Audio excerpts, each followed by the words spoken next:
Hello students, this is Dr. Vijay Zuar. Welcome to Anon Tutorials. Today we are going to see a chapter in Science 1, Chemical Reaction and Equation. So this is one of the easiest and mid-sized chapter. So इसमें हम लोगों को देखना है अभी कि chemical reaction क्या होती है, केमिकल रिएक्शन का बैलेंस कैसा होता है, अलग अलग टाइप के नॉमेनक्लेचर्स कैसे यूज किए जाते हैं, अलग अलग टाइप की रिएक्शंस भी हम लोगों को पढ़ने की। तो चलो सबसे पहले हम इसके तरफ जाते हैं कि chemical change and physical change ये आइडेंटिफाई करने का हमको। तो केमिकल चेंज और फिजिकल चेंज कौन से होते हैं? तो केमिकल और फिजिकल चेंज में एक मेजर डिफरेंस ये होता है कि अगर कंपोजिशन चेंज हो जाता है, केमिकल रिएक्शन कब होती है? जब कंपोजिशन चेंज हो जाता है किसी चीज का। कंपोजिशन चेंज हो जाना मतलब क्या है? केमिकल फॉर्मूला ही चेंज वगैरह हो जाता है। तो फिर हम लोग उसको क्या कहेंगे कि वो हो जाएगा केमिकल चेंज। पर क्या होता है? सिर्फ स्टेट चेंज हो रहा है। तो स्टेट चेंज हो रहा मतलब क्या है कि जैसे आइस है, वाटर है एंड वाटर वेपर है। तो ये सब कैसा है? ये तीन स्टेट्स है। पर इसका कंपोजिशन चेंज हो रहा है क्या? इसमें कंपोजिशन चेंज नहीं हो रहा है। इसमें H2O, आप लिख आइस को भी H2O लिख सकते हो सॉलिड स्टेट में। आप लिख वाटर को भी, जो लिक्विड वाटर, वाटर को आप लिक्विड स्टेट में है वो भी H2O रहेगा। और जो स्टीम है या फिर वाटर वेपर है ये भी क्या है? H2O ही है, सिर्फ गैसियस फॉर्म में है वो। तो इसमें कंपोजिशन चेंज नहीं हो रहा। तो इसके कुछ एग्जांपल्स यहाँ दिए हैं आपको। तो क्या करना है हमको? Transformation of ice into water, ये कौन सा है? अभी मैंने बताया आप लोगों को, ये फिजिकल चेंज है, इसमें कोई कंपोजिशन चेंज नहीं हो रहा। Cooking of food, cooking of food क्या है? कुकिंग ऑफ फूड में कंपोजिशन चेंज हो जाता है हमारा। केमिकल रिएक्शंस होती है, अलग अलग चीज़ें हम डालते हैं, सब जैसा जैसे सब्जी बनाते हैं। तो सब्जी बनाने में क्या करते हैं हम लोग? अलग अलग चीज़ें डालते हैं उसमें। और वो अलग अलग चीज़ें डालने के बाद बाकायदा उसको कुक किया जाता है। और ये कुक करने के बाद में जो भी रिजल्टेंट मिलता है वो ओरिजिनल सब्जी जैसा नहीं रहता। जैसे हम सब्जी काट रहे हैं और सब्जी डाल रहे हैं तो वो वैसा नहीं रहता, वो अलग हो जाता है।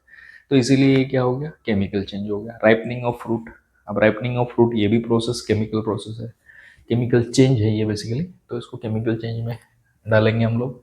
मिल्क टर्न इनटू कर्ड, ये भी केमिकल चेंज है। इवेपोरेशन ऑफ वाटर, अभी इवेपोरेशन ऑफ वाटर में सिर्फ स्टेट चेंज हो रहा है। पानी जो है, liquid water is getting converted into vapour. So पानी का वेपर और पानी का लिक्विड मतलब वाटर, जो हम कॉमन टर्म पे यूज करते हैं, इसका फॉर्मूला सेम ही रहता है। इसका फॉर्मूला चेंज होता है क्या? नहीं। तो ये क्या हो जाएगा? This is again physical change. Digestion of food in the stomach, digestion of food ये केमिकल प्रोसेस है। इसको ये चेंज केमिकल हो है, ये परमानेंटली उसका कंपोजिशन चेंज कर देता है। Reduction of naphthalene balls expose to air, अभी नैप्थलीन बॉल जो रहते हैं, आपने सब्लिमेशन नाम की एक चीज सुनी होगी, जिसमें क्या होता है कि कोई भी सॉलिड चीज एकदम से वेपर में कन्वर्ट हो जाती है बिना लिक्विड स्टेट में जाए। तो नैप्थलीन बॉल्स क्या होते हैं? वो इवेपोरेट होते रहते हैं। तो जो वेपर भी बनेगी वो क्या की बनेगी? नैप्थलीन की बनेगी। और ड्यूरिंग इवेपोरेशन प्रोसेस जो बचा हुआ नैप्थलीन बॉल रहता है वो भी क्या रहता है? That is same as the naphthalene. तो इसके कारण इसमें कोई चेंज नहीं होता उसके कंपोजिशन में। This is also physical change. Staining of Shahabad और कड़ाप्पा टाइल बाय लेमन जूस, इसमें रिएक्शन होती है, केमिकल चेंज होता है। तो इसको हम केमिकल चेंज में लिखेंगे। और breaking of glass object on falling from the height, तो इसमें ग्लास तो ग्लास ही रहने वाला है, सिर्फ टुकड़ों में कन्वर्ट हो जाएगा। तो ये फिजिकल चेंज। अब इसमें केमिकल रिएक्शन, ये सबसे इंपॉर्टेंट एस्पेक्ट है कि केमिकल रिएक्शन क्या होता है। यहाँ केमिकल रिएक्शन का आपको डेफिनेशन दिया है। यहाँ पे बहुत सारी प्रोस ये भी दी है आप लोगों को, एक्टिविटीज भी दी है। जस्ट फॉर एग्जांपल ये एक्टिविटी दी है यहाँ पे। ये क्या कह रहा है? apparatus, thermometer, evaporating dish, tripod stand, funnel and Bunsen burner. तो इसमें क्या क्या केमिकल्स ले रहे हैं हम? Limestone powder, copper sulphate, calcium chloride, potassium chromate, zinc dust, sodium carbonate, phthalic anhydride et cetera. Carry out the activities 1 to 5 given below and read read and record the temperature in the activities. क्या है? Take a spoonful of limestone powder in the evaporating dish. Heat it strongly on a high blue flame. Add zinc dust to the copper sulfate solution CuSO4. Add potassium chromate K2CrO4 solution to the barium sulfate solution. Add sodium carbonate अब ये सारे आपको activities दी है और आपको इसके changes निकालने के, कलर चेंज क्या रहता है, गैस क्या कौन सा प्रोड्यूस होगा, ये सारी चीजें आप लोगों को, ये सारी एक्टिविटीज के कुछ एग्जांपल्स इस बुक में ही मिल जाएंगे आगे आगे, जैसे जैसे रिएक्शन हम आगे बढ़ते हैं वैसे। तो अभी फिलहाल तो हम लोगों को इसमें ज़्यादा स्ट्रेस देने की ज़रूरत नहीं। अब हमको देखना है केमिकल रिएक्शन क्या होती है।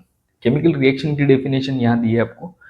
Chemical reaction is a process in which some substances undergo bond breaking and are transformed into new substance by formation of new bonds.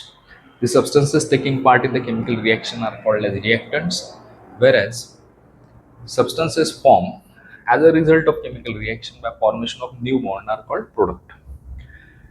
तो अब देखिए केमिकल रिएक्शन का पहले क्या है, ब्रेकिंग ऑफ बॉन्ड्स,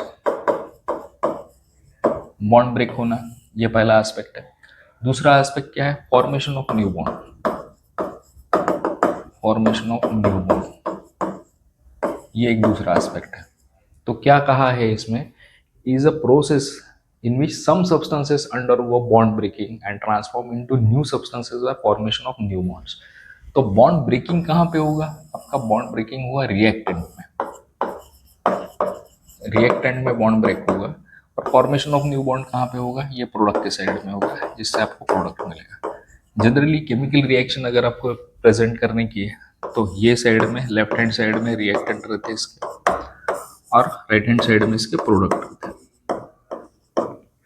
रिएक्टेंट एक से ज़्यादा हो सकते हैं और प्रोडक्ट भी एक से ज़्यादा हो सकता है। ओके, अभी केमिकल इक्वेशन, अब आपको पता है कि कोई भी चीज़ हम प्रेजेंट करते हैं केमिस्ट्री में तो हम केमिकल इक्वेशन के तौर पे करते हैं।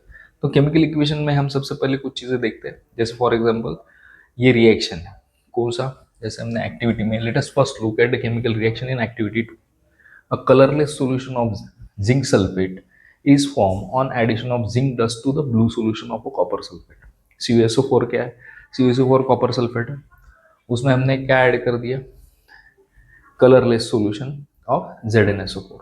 तो aqueous solution of colour, I am sorry, हमने क्या किया, जिंक डस्ट डाला क्या में, कॉपर सल्फेट।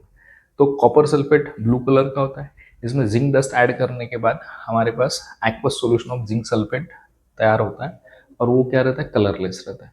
तो हम इसको कैसे रिप्रेजेंट करेंगे, अब यहाँ पे इसने लिख दिया वर्ड्स में, कैसे, aqueous solution of copper sulfate plus zinc dust going to give you aqueous solution of zinc sulfate plus copper, ऐसे ये लिख दिया इसने, सब वर्ड्स में लिखा हुआ है ये जो भी लिखा हुआ है।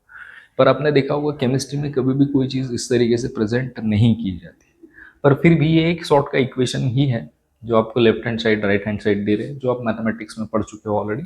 तो ये क्या होगी, इसके रिएक्टेंट्स कौन से, aqueous copper sulphate plus zinc dust, these are reactants, और aqueous solution of zinc sulphate and copper, ये क्या हो गए, इसके प्रोडक्ट्स हो गए।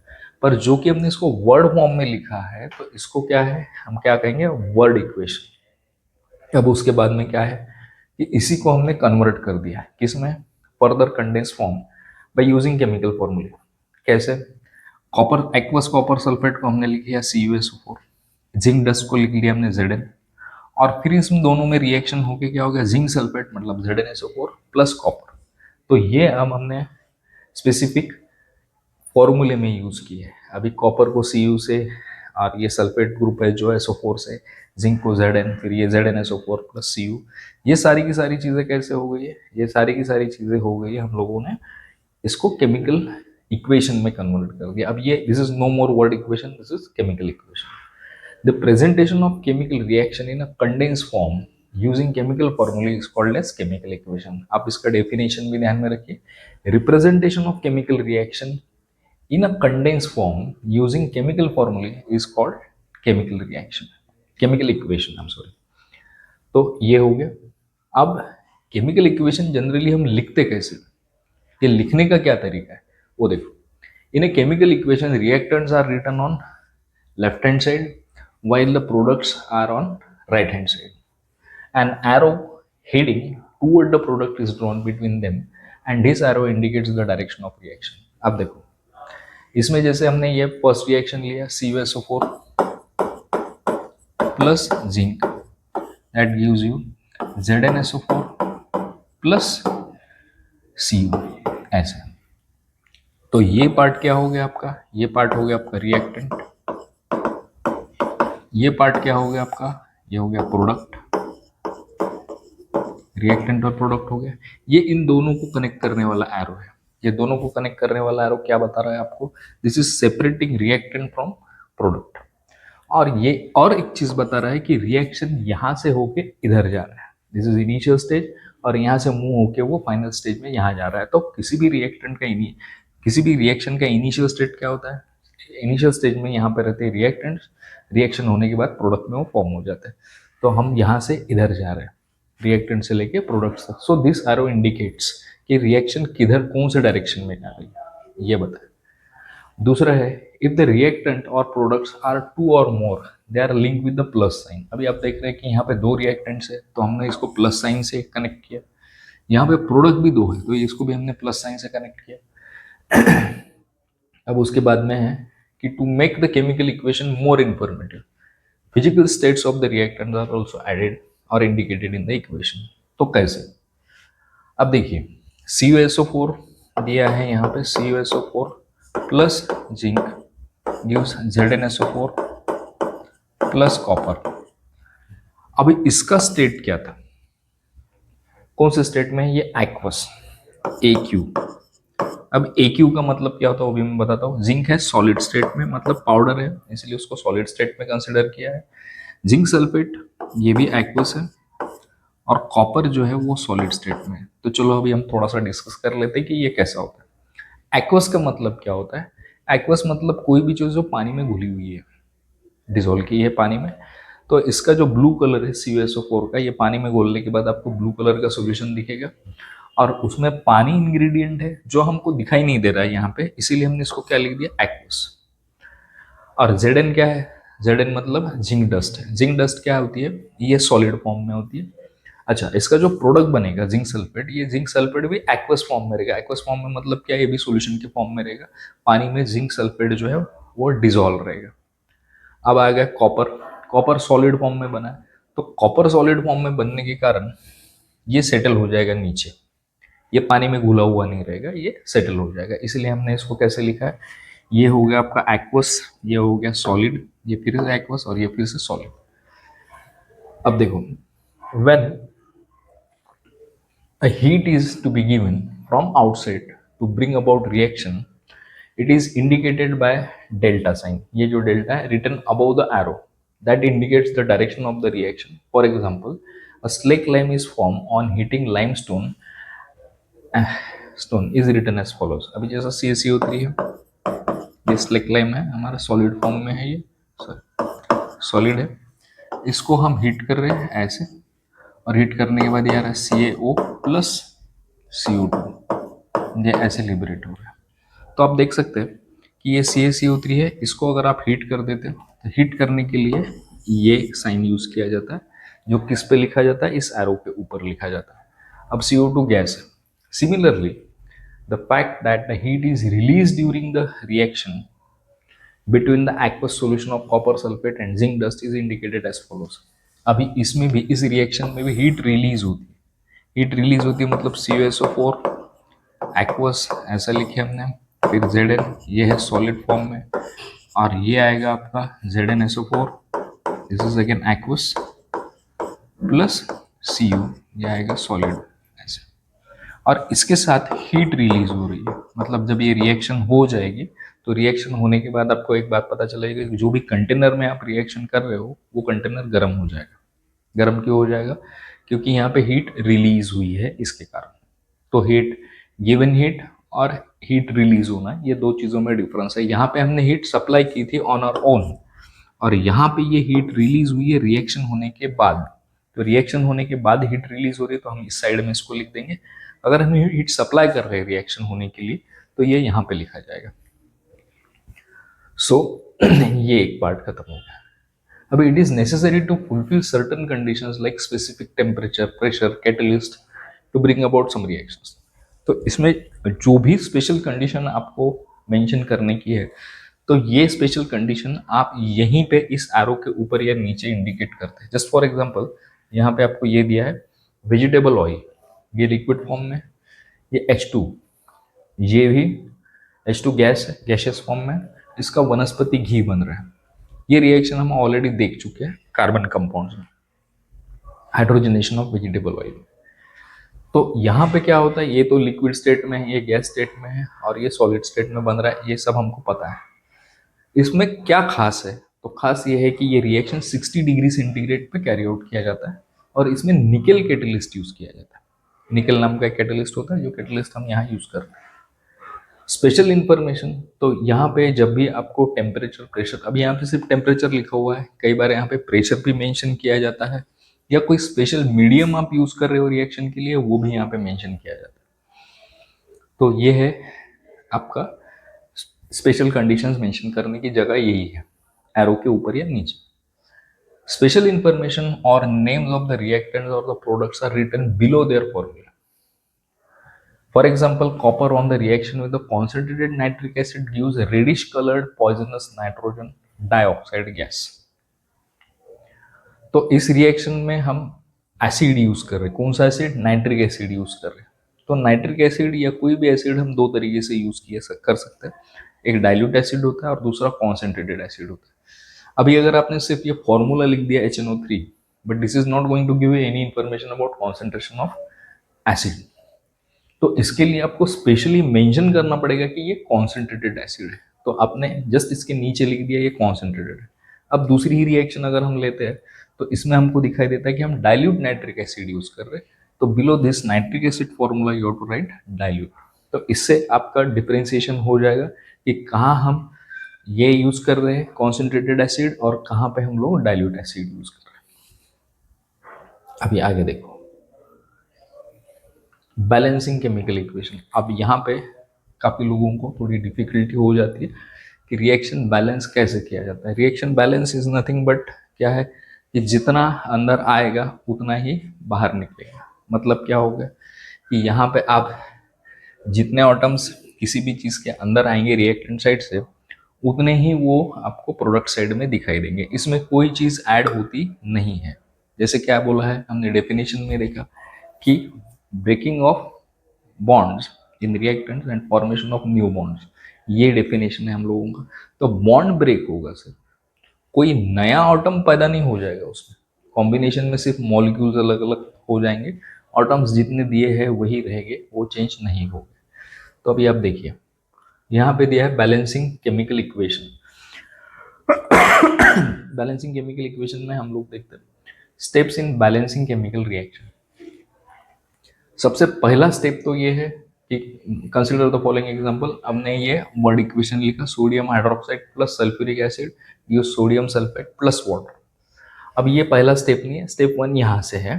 ये क्या कहता है, सोडियम हाइड्रोक्साइड मतलब NaOH, सल्फ्यूरिक एसिड मतलब H2SO4, सोडियम सल्फेट हो जाएगा Na2SO4 प्लस वाटर, ऐसे। तो अभी आप इसको चेक कर सकते हैं कि कितने क्या क्या नंबर ऑफ एटम्स कौन से क्या है। अब जैसे सोडियम है, तो आप देख रहे हैं कि इस साइड में सोडियम सिर्फ एक ही है। तो हम लोगों को सबसे पहले ये टेबल बनाना पड़ेगा जहाँ पे एलिमेंट के नेम, उसके बाद में रिएक्टेंट्स, मतलब रिएक्टेंट्स तो हरदम हम लेफ्ट हैंड साइड में लिखते हैं, मैं पहले ही मेंशन कर चुका हूँ, और प्रोडक्ट्स ये राइट हैंड साइड में मेंशन होंगे। तो Na कितना है, सोडियम कितना है, सोडियम का सिर्फ एक एटम है। उसके बाद में ये प्रोडक्ट साइड में कितने हैं, प्रोडक्ट साइड में आपको दिख रहे हैं Na2 मतलब क्या हो गया, यहाँ पे दो एटम्स हो गए इसके। अब ऑक्सीजन कितना दिख रहा है, अब थोड़ा सा केयरफुली काउंट करो, ऑक्सीजन NaOH में भी है ये O, और यहाँ पे O4 है, तो ये 1 + 4 कितने हो गए 5, तो ये आ गया आपका 5 यहाँ पे। चलो अभी प्रोडक्ट साइड में देखते हैं, तो प्रोडक्ट में यहाँ पे 4 है और यहाँ पे 1 है, ये ऐड हो गए कितने हो गए 5। अब हाइड्रोजन देखते हैं, हाइड्रोजन यहाँ पे एक H, यहाँ पे दो हाइड्रोजन है, मतलब कितने 1 + 2 = 3, ये आ गया 3 यहाँ पे। और उसके बाद में क्या हो गया कि H यहाँ कितने प्रोड्यूस हुए, तो यहाँ आ गया 2 H2 2। अब सल्फर कितने हैं, तो सल्फर यहाँ पे एक ही था और यहाँ पे भी एक ही सल्फर है, तो ये आता 1 और ये आता 1, बस। ये हो गया आपका एग्जिस्टिंग इक्वेशन। एग्जिस्टिंग इक्वेशन का क्या सिनेरियो है ये हमने यहाँ पे टेबुलेट कर लिया।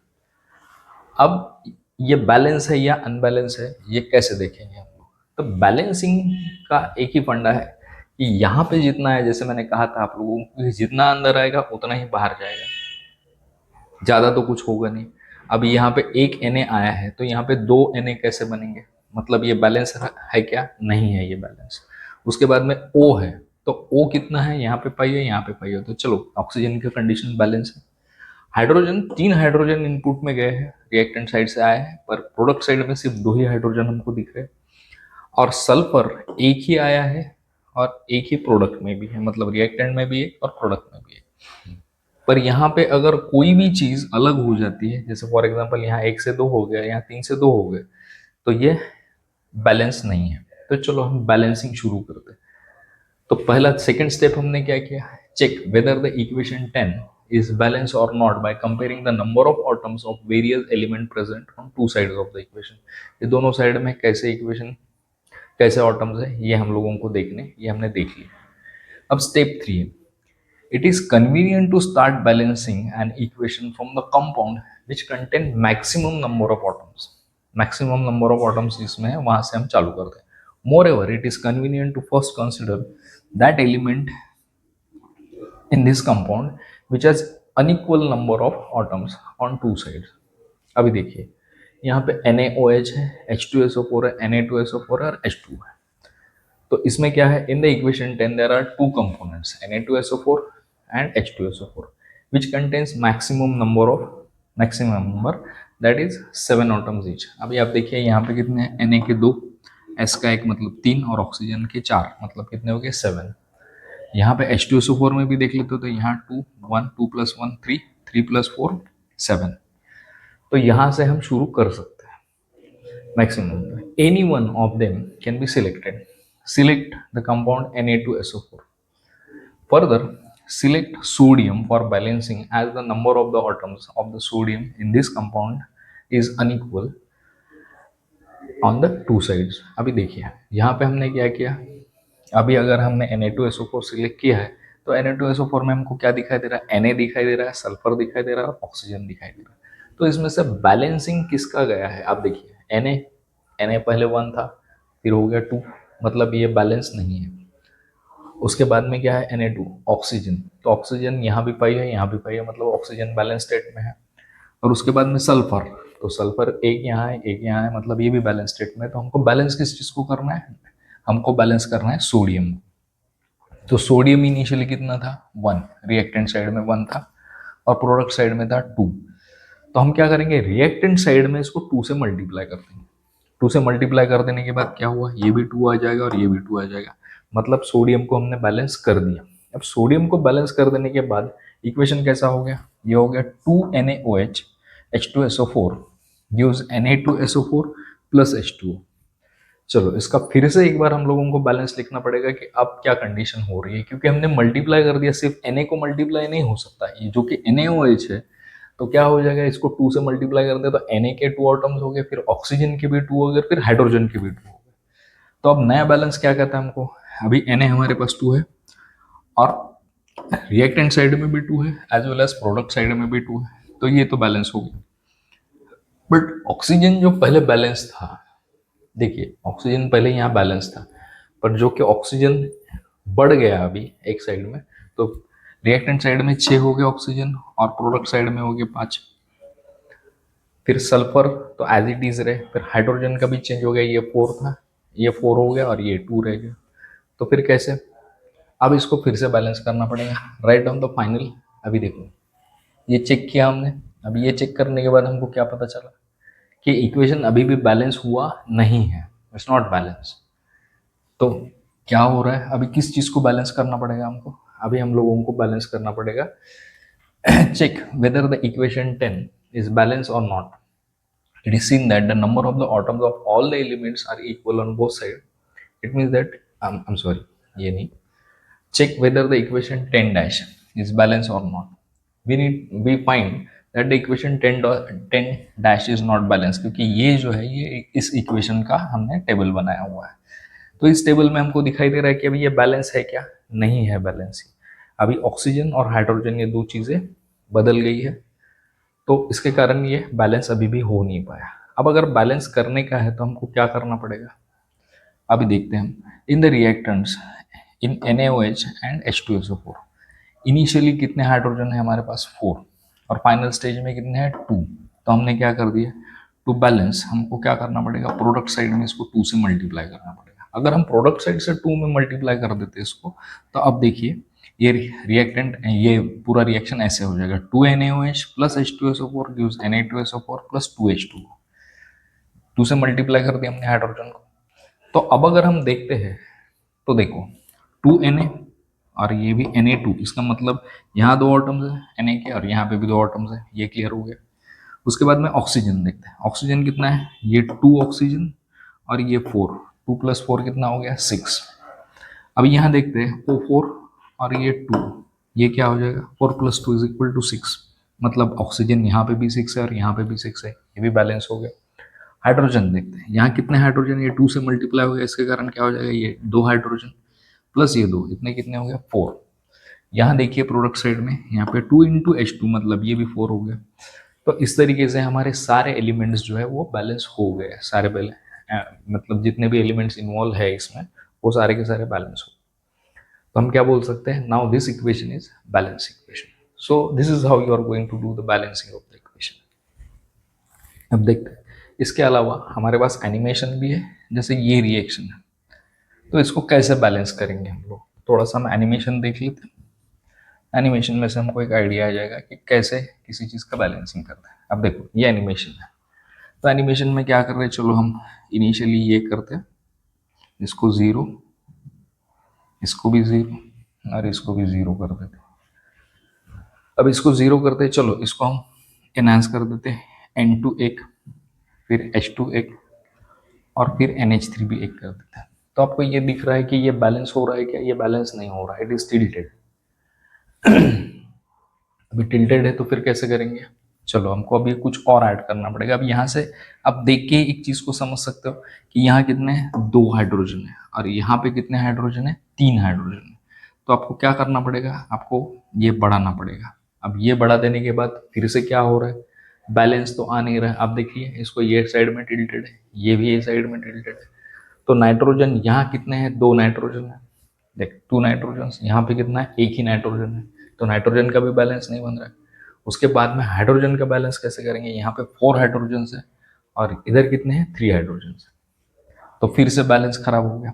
चलो अभी हम लोग एक काम कर सकते हैं, फिर से इसको हाइड्रोजन को थोड़ा बढ़ा देते हैं। हाइड्रोजन को बढ़ा देने से ही काम नहीं होगा, तो आपको इधर भी बढ़ाना पड़ेगा।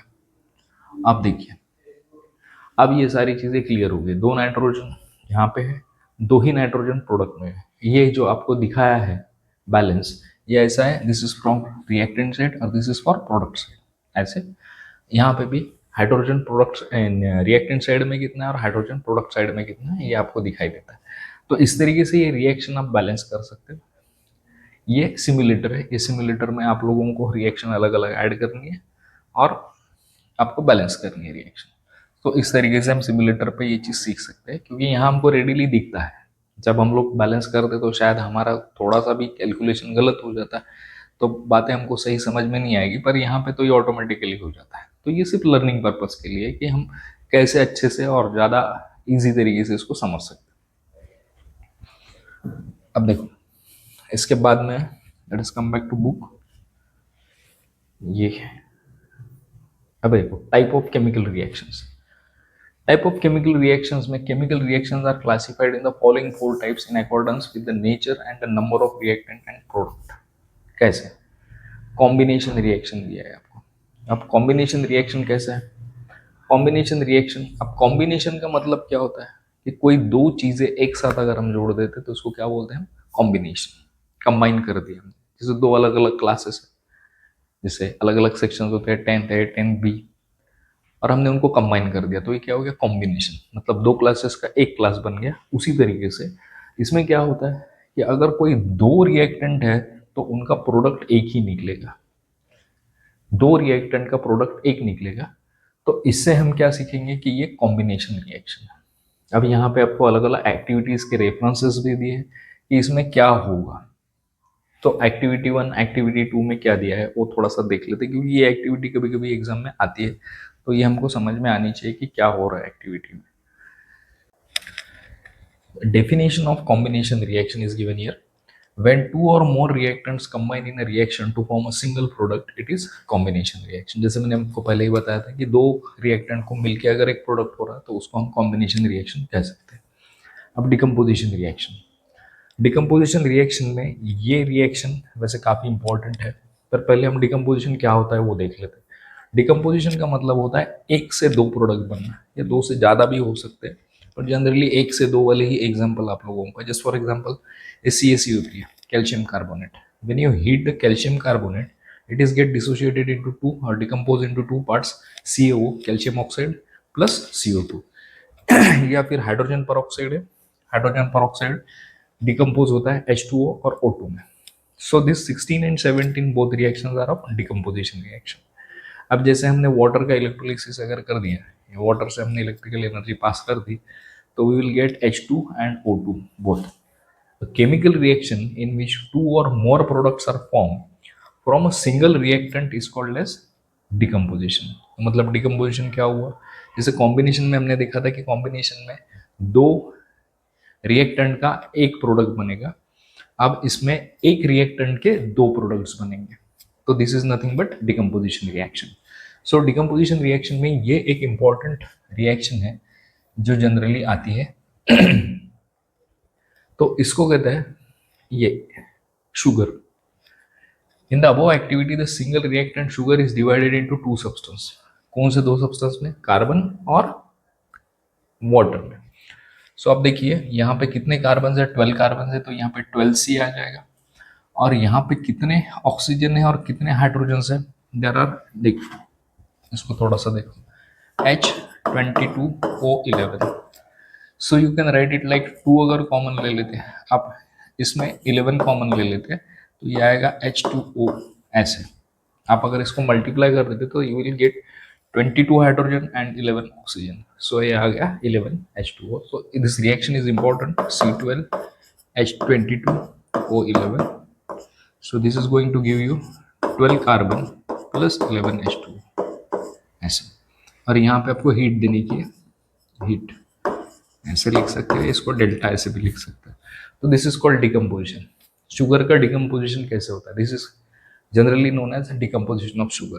आप शुगर को अगर गर्म करते हो तो it will get decompose into two part, carbon and water. तो ये है आपका decomposition reaction.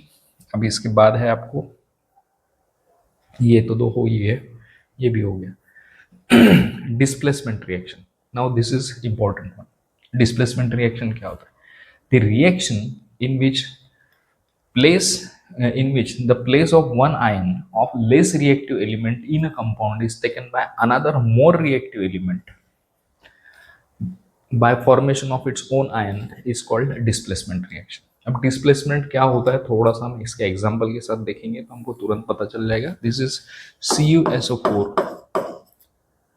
aqueous plus Fe, ये सॉलिड है. Now this is going to make a product like कैसा, FeSO4 प्लस Cu ऐसा, ये बन जाएगा. अब इसमें हुआ क्या है, आप देखो SO4 में पहले क्या था, earlier in SO4 there was copper. इस कॉपर को किसने रिप्लेस कर दिया, फेरस ने रिप्लेस कर दिया, तो ये इस FeSO4 बन गया. और कॉपर क्या हो गया, सेपरेट होके ऐसे मिल गया आप लोगों को. मतलब क्या हो गया, फेरस, कॉपर निकल गया और उसकी जगह फेरस आके बैठ गया. तो this is nothing but a displacement reaction. वैसे दूसरा एक एग्जांपल दिया है, CuSO4 plus Pb. This is going to be PbSO4 plus Cu ऐसा.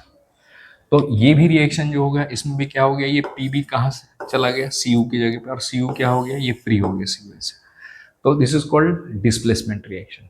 तो डिस्प्लेसमेंट रिएक्शन का डेफिनेशन क्या आएगा, द रिएक्शन इन विच, अब इसमें कुछ चीजें देखने लायक है, जैसे कॉपर और फेरस, ये दोनों चीजों को अगर आप देखते हो तो आपको एक बात समझ में आती है कि the ferrous is more reactive than copper, and that's why it is replacing copper from the sulphate solution. तो कॉपर सल्फेट की जगह क्या हो जाएगा, फेरस सल्फेट बन जाएगा और कॉपर फ्री हो जाएगा. इन द सिमिलर वे यहाँ Pb रिप्लेस कर देगा कॉपर को, Pb is more reactive than copper, and that's why it is going to replace copper. या डिस्प्लेस, या displace will be more appropriate word और here. अभी डबल डिस्प्लेसमेंट, अब double displacement reaction का direct आपको एग्जांपल नहीं दिया है, अभी इसमें ये आएगा बीच में कहीं। डबल डिस्प्लेसमेंट में क्या कहा गया, the reaction in which the ions of the reactants are exchange to form precipitate is double displacement reaction. अब डबल डिस्प्लेसमेंट रिएक्शन में इन एक्टिविटी 3 में potassium chromate and barium sulphate, ये दो चीजें आई थी और इसमें डबल डिस्प्लेसमेंट रिएक्शन हो गया होगा। इसका फिलहाल हम डेफिनेशन समझ लेते हैं। The reaction in which the ions of the reactants are exchange to form precipitate is double displacement reaction. अभी एंडोथर्मिक और एक्सोथर्मिक रिएक्शन क्या होती है वो देखते हैं हम लोग। सो एंडोथर्मिक रिएक्शन क्या होती है और एक्सोथर्मिक क्या होती है। Heat is absorb and given away in the various processes and reactions. Accordingly, the processes and reactions are classified as endothermic or exothermic.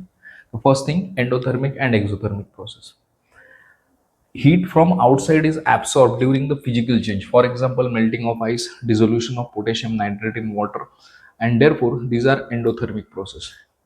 Endothermic process कौन सी होती है, जो हीट एब्सॉर्ब कर लेती है अपने आप में, that is nothing but endothermic process. On the other hand, heat is given away during some physical change, for example formation of ice from water, dissolution of sodium hydroxide in water। अभी dissolution of sodium hydroxide in water का एक अच्छा example है, आप beaker लीजिए, उसमें पानी डालिए एंड उसमें आप ये डालिए सोडियम हाइड्रोक्साइड के पैलेट्स डालिए। पैलेट्स मतलब जैसे आप जो छोटी छोटी जेम्स की गोलियां रहती है ना, उस तरीके के पैलेट्स आते हैं। ये पैलेट्स आप डाल दीजिए पानी में and you try to dissolve and try to hold it on a palm. तो आपको एक बात पता चल जाएगी कि जैसे जैसे सोडियम हाइड्रोक्साइड के पैलेट्स पानी में डिजोल्व होती है, आपको उसका हॉटनेस फील होने लगता है आपके पाम पे, वो गर्म होने लगेगा और वो ज़्यादा देर होल्ड करके मत रखिए, otherwise that will fell down. तो हम क्या करेंगे, उसको फिर टेबल पे रख देंगे। ये तो सिर्फ एक एग्जांपल था कि एक्सोथर्मिक रिएक्शन होता कैसा है। तो वहाँ पे जो हीट आप महसूस कर सकते हो, रियलाइज कर सकते हो, that is nothing but exothermic reaction, वो एक्सोथर्मिक रिएक्शन हो रही है। सो एक्सोथर्मिक रिएक्शन मतलब क्या, जो रिएक्शन के समय हीट बाहर निकलती है, it is given away by the reactants and products, तो वो होती है एक्सोथर्मिक रिएक्शन। और कुछ रिएक्शंस में हीट एब्सॉर्ब हो जाती है, तो वो चीज़ें होती है, वो रिएक्शन होती है एंडोथर्मिक या एंडोथर्मिक प्रोसेस होती है। अभी यहाँ पे एक्सोथर्मिक एंडोथर्मिक के कुछ एग्जांपल्स दिए, जस्ट फॉर एग्जांपल CaCO3। तो CaCO3 को अगर आप हीट देते हो तो क्या हो जाएगा, CaO प्लस CO2, ये हो गया। अब आप देखिए, जब भी एंडोथर्मिक रिएक्शन हम लोग लिखते हैं तो एंडोथर्मिक रिएक्शन लिखते वक्त हम हीट कहाँ लिखते हैं, we are adding heat in the reacted side, ये हो गया आपका एंडोथर्मिक रिएक्शन। और एक्सोथर्मिक रिएक्शन कहाँ होता है, एक्सोथर्मिक रिएक्शन में जब भी रिएक्शन होगा तो हीट आपका राइट हैंड साइड में, मतलब प्रोडक्ट साइड में, क्योंकि वो बाहर जा रहा है given away by the reaction, तो इसके कारण आप उसको प्रोडक्ट में ही लिखेंगे, तो ये होगा एक्सोथर्मिक रिएक्शन। अब यहाँ आपको दिया है rate of chemical reaction. Rate of chemical reaction क्या होता है, रेट ऑफ केमिकल रिएक्शन में एक सादी सी बात होती है कि रेट ऑफ केमिकल रिएक्शन, पहले हम थोड़ा सा डेफिनेशन देख लेते हैं या मैं आपको एक जनरल एक्सप्लेनेशन बताता हूँ रेट ऑफ रिएक्शन क्या होता है।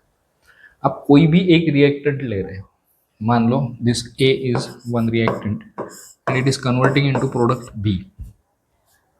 तो आप जैसे रिएक्शन, ये रिएक्टेंट आपने डाल लिया, या फिर मान लो A प्लस B ऐसा ले लेते हैं, ज़्यादा अच्छे से समझ में आएगा आपको।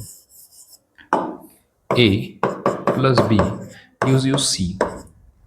अगर आपको रेट ऑफ रिएक्शन जानने का है कि रेट ऑफ रिएक्शन क्या है, तो रेट ऑफ रिएक्शन ये है कि ये मैंने एक पर्टिकुलर रिएक्टेंट ले रहा A with respect to time. अब हमने क्या किया, एक बीकर ले लिया या एक कोई भी वेसल ले लिया जिसमें हमने A और B ये दोनों ऐड कर दिया। अब इनका रिएक्शन स्टार्ट हो गया। रिएक्शन स्टार्ट होने के बाद क्या है कि अगर हम एक पर्टिकुलर टाइम इंटरवल के बाद ये देखते हैं कि कितना A बचा हुआ है और कितना C फॉर्म हुआ है, तो with respect to time change in concentration of A with respect to time अगर हम लेते हैं तो हम क्या कहेंगे, उसको रेट ऑफ रिएक्शन कहेंगे कि कितना फास्ट हो रहा है। कुछ रिएक्शन एकदम फास्ट होती है, कुछ रिएक्शन स्लो होती है, तो ये किस चीज पे डिपेंड करता है वो हमको देखने का।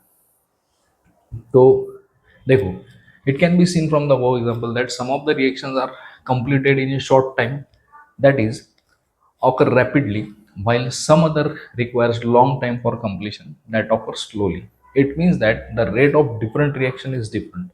Same reaction occur at different rate on changing the condition. For example, during winter, long time is required for setting milk into curd, while at higher temperature during summer, the rate of setting of milk into curd increases and curd forms early. तो ये एक rate of reaction का अच्छा example. Now what factors are affecting the rate of chemical reaction. तो सबसे पहला part दिया आपको नेचर ऑफ रिएक्टेंट. अब नेचर ऑफ रिएक्टेंट में हम लोगों को पता है कि there are some highly reactive metals elements, some are moderately reactive elements, and some are low reacting or slow reacting elements. अब देखो, let us see the reaction of the metal aluminum and zinc with the dilute hydrochloric acid. On the reaction, both aluminum and zinc with the dilute hydrochloric acid, H2 gas is liberated and water soluble salts of these metals are formed. However, the reaction of the aluminum metal takes place faster as compared to zinc metal. जो zinc का और aluminium के reaction में aluminium का reaction fast होगा और zinc का reaction slow होगा. तो ये किस चीज पे डिपेंड किया? ये डिपेंड करता है आपका nature of the metal is responsible for this difference. Aluminium is more reactive than zinc, and that's why the rate of reaction with aluminium is greater than rate of reaction with zinc. तो ये होता है nature of reactant. अब उसके बाद में हम देखते हैं size of the particle of reactant. अब साइज ऑफ पार्टिकल में जितना पार्टिकल का साइज छोटा रहेगा उतना सरफेस एरिया रिएक्शन के लिए बढ़ जाएगा, और सरफेस एरिया अगर बढ़ जाता है तो रिएक्शन फास्ट होता है. तो इसके कारण प्रिफरेबली आप लोग अगर साइज ऑफ पार्टिकल जितना छोटा रखते हो उतना फास्ट रिएक्शन होगा. अभी यहाँ पे इसने एक ये दिया है, try this. Take pieces and powder of Shahabad tile in equal weight in 2 test tube, add 10 ml of dilute hydrochloric acid in each of the test tube. Observe the effervescence of CO2 is formed at faster or slower speed. अब देखिए, अब Shahabad tile के अगर आपने pieces लिए और एक में पाउडर ले लिए, दोनों का वेट सेम है. मान लो अगर हम लेते हैं कि 50 ग्राम इसमें और 50 ग्राम उसमें, ऐसे मान लो सपोजिटली, या 5 ग्राम ले लो, 5 ग्राम टाइल का पाउडर और 5 ग्राम टाइल के पीसेस. और ये अगर हम 10 ml of dilute hydrochloric acid के साथ रिएक्ट करते हैं तो आप देखेंगे कि इसमें से CO2 गैस बाहर निकलती है, जिसको हम एफरवेसेंस बोलते हैं. एफरवेसेंस का मतलब क्या होता है? आप सब लोगों ने इनो तो पिया होगा कभी ना कभी. तो जैसे हम इनो डालते हैं पानी के अंदर तो एकदम से झाग निकलता है, ये जो रहता है उसको एफरवेसेंस बोलते हैं. तो that is nothing but effervescence. तो इसमें भी ऐसे होने वाला है. तो शाहबाद टाइल का पाउडर जहाँ पे हमने डाला उस रिएक्शन में एफरवेसेंस फास्ट होता है, और जहाँ पे हमने पीसेस डाले शाहबाद टाइल के वहाँ पे एफरवेसेंस स्लो निकलता है. तो इसका मतलब क्या होता है? इसका मतलब ये होता है कि जो रिएक्टेंट के पार्टिकल का साइज रहता है वो जितना छोटा रहेगा उतना सरफेस एरिया बड़ा रहेगा और उतना फास्ट आपका रिएक्शन होगा. So that is what the conclusion of this activity. Concentration of reactant is yet another point. अब देखो, let us consider the reaction of dilute and concentrated hydrochloric acid with CaCO3 powder. Dilute HCl reacts slowly with CaCO3 and thereby CaCO3 disappears slowly and CO2 also liberates slowly. On the other hand, the reaction with concentrated HCl takes place rapidly and CaCO3 disappears fast. तो अगर acid आपका concentrated रहता है तो rate of reaction fast हो जाएगा. Acid अगर आपका डाइल्यूटेड है तो आपका रेट ऑफ रिएक्शन स्लो हो जाएगा. अब temperature of reaction. While studying the decomposition reaction, you have carried out decomposition of a limestone, and in this activity, lime water does not turn milky before heating limestone because of the zero rate of reaction. From this, it is learned that the rate of reaction increases on increasing temperature. Generally, ऐसा कहा जाता है कि आप अगर temperature बढ़ा देते हो तो टेम्परेचर बढ़ा देने से रिएक्शन का रेट फास्ट होता है, मतलब कोई भी रिएक्शन फास्टर होती है. ये इसका है टेम्परेचर डिपेंडेंस ऑफ रिएक्शन. उसके बाद में कैटलिस्ट. सबसे पहले तो कैटलिस्ट होता क्या है ये हम देख लेते हैं. कैटलिस्ट मतलब ऐसा कोई सब्सटेंस होता है जिसके प्रेजेंस से आपका रिएक्शन का स्पीड बढ़ जाएगा, रेट ऑफ रिएक्शन बढ़ जाएगा, पर वो एक्चुअल रिएक्शन में कोई भी पार्ट नहीं लेगा, it will not act as a reactant. और फाइनली जब रिएक्शन कंप्लीट हो जाएगा तो कैटलिस्ट आपको जैसे का वैसे वापस मिल जाएगा, you will recover it at the end of the reaction. तो ये होता है कैटलिस्ट। इसका डेफिनेशन यहाँ दिया, a substance in whose presence the rate of chemical reaction increases without causing any chemical change to it is called catalyst. इसी को हम कैटलिस्ट बोलते हैं। फॉर एग्जाम्पल ये दिया है KClO3 और delta, this is going to give KCl plus 3O2। अब ये क्या था, on heating the potassium chlorate या KClO3 decomposes slowly. The rate of the above reaction neither increases by reducing the particle size nor by increasing the reaction temperature. However, KClO3 decomposition decomposes rapidly in presence of manganese dioxide MnO2 अगर आप डाल देते हैं उसमें तो ये तुरंत आपको गैस लिबरेट करा देगा, O2 और KCl फॉर्म हो जाएगा। No chemical change is taking place in MnO2 in this reaction. तो MnO2 में कोई भी केमिकल रिएक्शन नहीं होगा, उसके कंपोजिशन में कोई भी चेंज नहीं होगा। आपने जैसा उसको यहाँ पे रिएक्शन में ऐड किया था as a catalyst, you will recover the same MnO2 at the end of the reaction. So इसको कहते हैं कैटलिस्ट। तो catalyst plays very important role.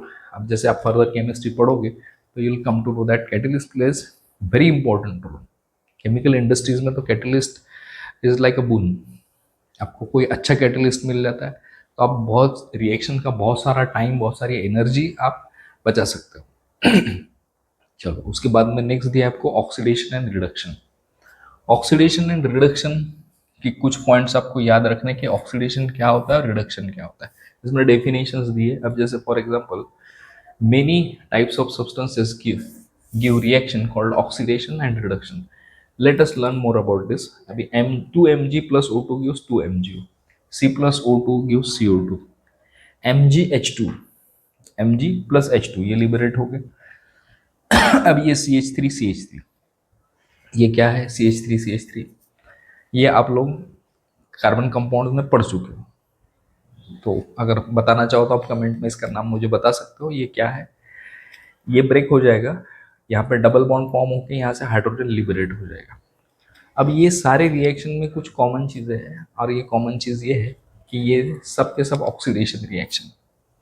तो ऑक्सीडेशन को हम आइडेंटिफाई कैसे करेंगे, the chemical reaction in which reactant combines with oxygen और loses hydrogen to form the product is called oxidation reaction. अब आप देखिए ये ऑक्सीजन के साथ कंबाइन हुआ है तो आपको MgO मिला, ये कार्बन ऑक्सीजन के साथ कंबाइन हुआ तो आपको CO2 मिला। मतलब इसमें क्या हो रहा है कि जो भी रिएक्टेंट है ऑक्सीजन के साथ कंबाइन हो रहा है और आपको प्रोडक्ट मिल रहा है। ये आपका फर्स्ट पार्ट ऑफ डेफिनेशन हो गया। सेकेंड पार्ट है और लूजेज हाइड्रोजन। अब देखिए MgH2 है, इसमें से क्या हुआ, Mg से हाइड्रोजन निकल गया, इसमें CH3 में से भी हाइड्रोजन निकल गया, CH2 डबल बॉन्ड का ये प्रोडक्ट बन गया। तो ये क्या कहलाएगा, this is also called oxidation. तो ऑक्सीडेशन इन शॉर्ट अगर आपको समझने का है तो इसके दो पार्ट्स है, एडिशन ऑफ ऑक्सीजन और लूजिंग हाइड्रोजन। ये दो पार्ट अगर आपको याद रहते हैं तो ये है आपका ऑक्सीडेशन का डेफिनेशन। फिर से बताता हूँ, एडिशन ऑफ ऑक्सीजन और रिमूवल ऑफ हाइड्रोजन, तो ये हो जाएगा आपका oxidation reaction. Some oxidation reaction are brought about by a specific chemical substances. For example ये जैसा इथिल अल्कोहल को हम ऑक्सीडाइज करते हैं एसिटिक एसिड में, ये रिएक्शन भी है आप लोगों को, ये भी कार्बन कंपाउंड्स में है।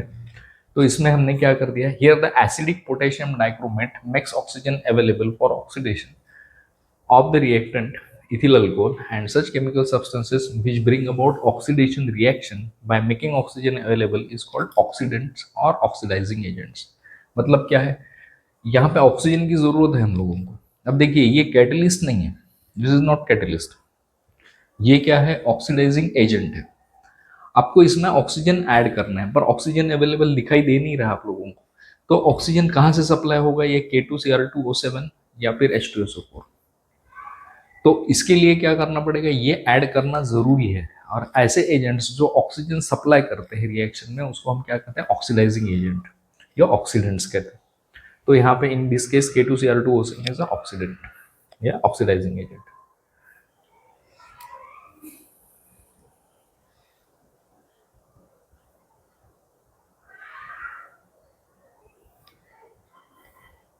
अभी दूसरा है, इसके आगे भी और कुछ डिटेल्स दिए हैं। We are just now seeing we have seen just now that the potassium permanganate is a chemical oxidant. Now अभी यहाँ पे पोटेशियम परमैंगनेट, H2O2, ये सारी चीज़ें ये ऑक्सीडेंट्स के तौर पे यूज़ की जाती है। अब ये KMnO4 plus 10 FeSO4 plus 8 H2SO4 gives K2SO4 2MnSO4 2MnSO4 5 Fe2SO4 thrice plus 8 H2. Which compound is oxidized by KMnO4 in presence of the acid of this reaction? कौन सी चीज़ ऑक्सीडाइज हो गई? अगर आप देखते हो तो ये तो ऑक्सीडाइजिंग एजेंट है, ये भी ऑक्सीडाइजिंग एजेंट है। आप देखिए FeSO4, इसमें सिर्फ 4 ऑक्सीजन थे, 4 मतलब 40 ऑक्सीजन थे पहले। यहाँ पे क्या हुआ, SO4 थ्राइस हो गया, ये SO4 थ्राइस हो गया मतलब इसमें ऑक्सीजन ऐड हो गया। तो क्या हुआ, FeSO4 is transform into Fe2SO4 thrice. तो ये क्या हो गया, दिस इज नथिंग बट ये इसका ऑक्सीडेशन हो गया, ये ऑक्सीडेशन हो गया। इसमें क्या हुआ, Fe2O3 Fe2O3 ये क्या Fe2 प्लस था, Fe3 प्लस में आ गया। इसका मतलब क्या है, ये ऑक्सीडाइज हो गया है, फेरस से फेरिक में कन्वर्ट हो गया। तो net ionic reaction represents oxidation brought about by KMnO4. When the ferric ion is formed from the ferrous ion, the positive charge is increased by 1 unit. While this happens in the ferrous ion loses 1 electron. From this, we understand a new definition of oxidation, that oxidation means losing 1 or more electrons. ये भी ध्यान में रखो, this is very important, ये objective में आ सकता है आपको। ऑक्सीडेशन का और एक डेफिनेशन हमने देखा है, वो क्या है, लूजिंग 1 और more electrons is also called oxidation. तो हमने 3 चीज़ें देखी ऑक्सीडेशन में, addition of oxygen, removal of hydrogen and losing 1 or more electrons. These are all oxidations. अब देखते हैं हम रिडक्शन। अब रिडक्शन का क्या मतलब होगा, अब reduction will be exactly opposite to that of oxidation. ये क्या होगा, अब देखिए CuO plus H2, CuO plus H2 में क्या हो गया, ऑक्सीजन रिमूव हो गया और इसके साथ कंबाइन होकर H2O बन गया। अब ये क्या है, ये हो गया आपका reduction, removal of oxygen. First step, first definition या first part removal of oxygen, second part addition of hydrogen, और थर्ड पार्ट क्या होगा, गेन ऑफ इलेक्ट्रॉन। तो ये 3 चीजें होगी आपकी, ये कहलाएगी आपकी रिडक्शन। तो CuO प्लस H2 में क्या हो गया, यहाँ पे हमने ऑक्सीजन रिमूव कर दिया, ऑक्सीजन रिमूव कर दिया, H2O बन गया और Cu फ्री हो गया। In this reaction, oxygen atom goes away from CuO, copper oxide, which means that reduction of the copper oxide takes place, whereas the hydrogen molecule takes up the oxygen atom and water is formed, meaning oxidation of hydrogen takes place.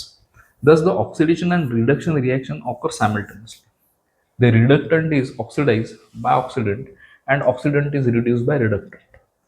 Due to this characteristic of the reduction and oxidation reaction, a single term redox reaction is used in place of 2 terms.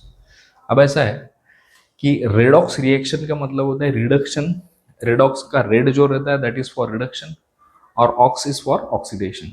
तो redox reaction में ये दोनों भी चीजें simultaneously हो रही है। अभी इसी अगर रिएक्शन को आप थोड़ा सा माइन्यूटली ऑब्जर्व करते हो तो एक बात पता चल जाएगी आपको कि here copper is losing oxygen, that's fine, oxygen remove हो गया वहां से, पर उसी के साथ साथ ये ऑक्सीजन निकल के किसके साथ अटैच हो गया, हाइड्रोजन के साथ अटैच हो गया, जो आपको यहाँ दिख रहा है। तो इसमें क्या हो गया, कॉपर का रिडक्शन हो गया क्योंकि कॉपर में से ऑक्सीजन निकल गया, पर वही निकला हुआ ऑक्सीजन H2 के साथ कंबाइन होकर H2O बन गया। इट मीन्स व्हाट, कि यहाँ पे कॉपर का रिडक्शन हो गया, हाइड्रोजन का ऑक्सीडेशन हो गया। सो ये क्या कहलाएगा, रेडॉक्स रिएक्शन। इसमें साइमल्टेनियसली रिडक्शन भी हो रहा है और ऑक्सीडेशन भी हो रहा है। सो कॉम्बिनेशन ऑफ ऑक्सीडेशन और and reduction is called as redox reaction. अभी इसमें ये भी है H2S प्लस SO2, तो यहाँ पे 3S और H2O फॉर्म हो गया। तो ये क्या हो गया, यहाँ से हाइड्रोजन रिमूव हो गया, हाइड्रोजन रिमूव हो गया तो इस पर्टिकुलर चीज का क्या हो गया, हाइड्रोजन रिमूव हो गया मतलब इसका ऑक्सीडेशन हो गया, और इसमें से ऑक्सीजन निकल गया SO2 में से, तो इसका क्या हो गया, रिडक्शन हो गया। So oxidation for this and reduction for this, it means again redox reaction. वैसे as well MnO2 plus 4HCl। तो MnO2 पे से O2 निकल गया, now instead of O2 you are having Cl2, it means oxygen remove हो गया, तो MnO2 का क्या हुआ, रिडक्शन हो गया। और HCl में यहाँ H की जगह क्या आ गया, HO आ गया, इसका मतलब क्या हो गया, HCl का ऑक्सीडेशन हो गया। तो ये हो गया आपका ऑक्सीडेशन और रिडक्शन का कॉम्बिनेशन। अभी करोजन, करोजन क्या होता है, corrosion is very simple thing. Corrosion मतलब स्लो बर्निंग, या करोजन मतलब ऑक्सीडेशन। आपने देखा होगा कि कोई भी, जैसे हमारे यहाँ आयरन के आर्टिकल्स होते हैं, पुरानी कुर्सियाँ होती है, बार्स होते हैं आयरन के सब if you expose them to air and moisture, you will find a red kind of powder is deposited on the surfaces of the iron articles or steel articles. So this is nothing but corrosion. तो corrosion अगर होता है तो corrosion में क्या होता है, आप देखिए यहाँ पे FeS, Fe is oxidized to Fe2 plus and O2 is reduced to form water in the cathode region। अब देखिए यहाँ पे एक्चुअली ये जो कहा है ये एक पूरा इलेक्ट्रोलिसिस काइंड ऑफ थिंग इन्होंने बताया, कैथोड कैसे फॉर्म होता है, एनोड कैसे फॉर्म होता है। उससे अच्छा है हम थोड़ा सा यहाँ देख लेते पहले ये क्या है, स्टडी ऑफ रस्टिंग। अभी this is a nail which is immersed in a water and this in a test tube and at the upper layer oil is there, oil layer है boiled water में, this is salt solution। और यहाँ पे एक वही nail है, यहाँ पे सिर्फ एयर है और यहाँ पे एयर प्लस अनहाइड्रस क्लोराइड। तो किसमें सबसे ज्यादा रस्टिंग होगा, अब रस्टिंग होगा सबसे ज्यादा सॉल्ट सॉल्यूशन में, उसके नीचे नीचे रस्टिंग यहाँ पे हो जाएगा आपका, यहाँ पे कम होगा रस्टिंग क्योंकि यहाँ ऑयल का लेयर लगा हुआ है। तो ऑयल के लेयर से क्या हो रहा है कि इसके अंदर एयर नहीं आ सकती, और यहाँ पे कैसा है कि यहाँ एयर है बट अनहाइड्रस कैल्शियम क्लोराइड है। अनहाइड्रस कैल्शियम क्लोराइड क्या करेगा, जो भी एयर में मॉइस्चर प्रेजेंट है उसको एब्सॉर्ब कर लेगा, तो एयर ड्राई हो जाएगी, तो यहाँ पे भी आपका करोजन का या रस्टिंग का रेट कम हो जाएगा। सो ये दिखेगा, the new vehicle looks shiny, on contrary old vehicle looks dull। A certain type of reddish colored solid layer collects on the surface, on their metallic surface. This layer is called rust and its chemical formula is Fe2O3 XH2O। XH2 का X का मतलब क्या होता है, how many numbers of water molecule are present over there। ये X multiplication नहीं है, this X means number of water molecule present। The rust on the iron does not form by a simple reaction of oxygen with iron surface। The rust is formed by electrochemical reaction। The different regions of the surface of iron become anode and cathode। Fe is oxidized to Fe2 plus in the anode region। आपको पता है कि oxidation अगर होता है तो oxidation क्या करता है, इट विल लूज इलेक्ट्रॉन्स। अभी हमने देखा कि oxidation is what, loss of electron is oxidation. यहाँ पे हम ना Fe था, Fe ने आपके 2 इलेक्ट्रॉन सेक्रीफाई कर दिया, 2 इलेक्ट्रॉन सेक्रीफाई करते बराबर ये आ गया Fe2 plus aqueous plus 2 electron यहाँ से निकल गया। O2 is reduce to form water in cathode region. तो O2 plus 4H plus plus 4 electron, यहाँ पे इसने क्या किया, यहाँ इलेक्ट्रॉन्स गेन किए इसने, इलेक्ट्रॉन गेन किए तो क्या हो गया, ये हो गया आपका O2 इज रिड्यूस, यहाँ पे हाइड्रोजन ऐड हो गया, ऑक्सीजन में हाइड्रोजन ऐड हो गया। हाइड्रोजन का एडिशन होना मतलब क्या होता है, रिडक्शन, यहाँ पे ये reduction. When Fe2 plus ion migrate from anode region, they react with water and further get oxidized to form Fe3 plus ions, and a reddish colored hydrated oxide is formed from Fe3 plus ion। This is called rust। It collects on the surface। The Fe3 plus H2O gives Fe2O3 dot H2O plus 6H। तो ये जो है ये आपका rust. Due to various component of atmosphere oxidation of metal takes place, consequently resulting in their damage. This is called corrosion. ये corrosion का definition है, ये आपको ध्यान में रखना पड़ेगा। अगर आता है डिफाइन करोजन तो you have to write this. Due to various components of atmosphere oxidation of metal takes place, consequently resulting in their damage. This is called corrosion। Iron rust and a reddish colored layer is collected on it। This is corrosion of iron। The corrosion is very serious problem। और ठीक है, metallurgy में हम देखेंगे उसका क्या कर सकते हैं। और आखिरी का टॉपिक है रैंसिडिटी। रैंसिडिटी क्या होती है, when we use old leftover cooking oil for making food stuff, it is found to have foul odor called rancidity. If food is cooked in such oil, its taste also changes. When the oil or a ghee is left aside for a long time, or fried food is left aside for a long time, it undergoes air oxidation and become rancid. Rancidity in a foodstuff, rancidity in a foodstuff cooked in oil or ghee is prevented by using antioxidants. The process of oxidation reaction of foodstuff can also be slowed down by storing them in an airtight container. अब ये rancidity जो होती है, rancidity का मतलब क्या होता है कि अगर आपने कुछ फ्राइड स्टफ बनाया अपने घर में रात को, और वो जो भी ऑयल रह गया, वो ऑयल हमने दूसरे दिन सुबह या शाम को यूज किया। अब ये दूसरे दिन शाम को या सुबह अगर हमने यूज कर लिया उसको, तो आपको उसमें जो भी कुक की हुई चीजें है उसका टेस्ट थोड़ा अलग लगेगा।